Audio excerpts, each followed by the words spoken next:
பத்தி தான் பார்க்க போறோம். இந்த வண்டு பேரு பென்னி. அந்த சின்ன வண்டு பென்னி ஒரு பெரிய தோட்டத்துல வாழ்ந்தது.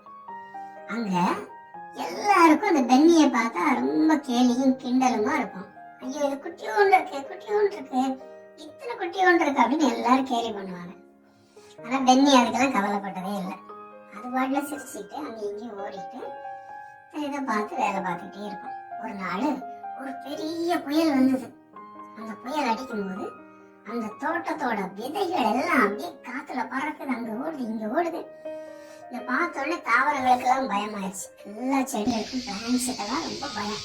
ஐயோ, அந்த விதையெல்லாம் இப்படி போனா நம்ம எப்படி வளர்றது அப்படின்னு அங்க இருந்த எல்லா மிருகங்களும் எல்லா அனிமல்ஸும் பயந்து போய் ஒழிஞ்சிடுச்சு. ஆனா பென்னி மட்டும் என்ன பண்ணுச்சு, ஒவ்வொரு விதையா காத்துல பறக்கிற ஒவ்வொரு விதையா பிடிச்சி பிடிச்சி கொண்டு வந்து ஒரு இடத்துல பத்திரமா சேர்க்க ஆரம்பிச்சது.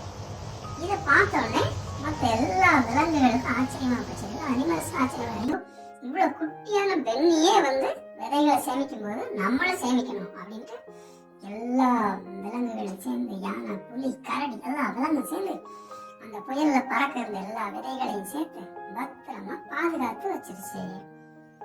அங்க இருந்த செடி கொடி எல்லாத்தையும் பாதுகாத்துட்டாங்க. அப்ப புயல் முடிஞ்சு மறுநாள் காலையில பார்த்தா தோட்டம் பழையபடி பத்திரம் ஆயிடுச்சு.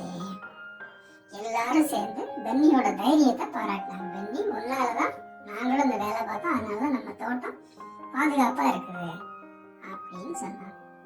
இதுதான் இந்த கதை. இந்த கதையோட நீதி என்ன?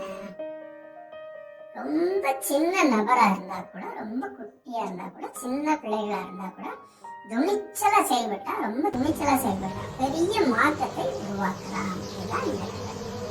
இன்னொரு நல்ல கதையோட இன்னொரு வீடியோல உங்களை சந்திக்கிறேன். நன்றி, வணக்கம்.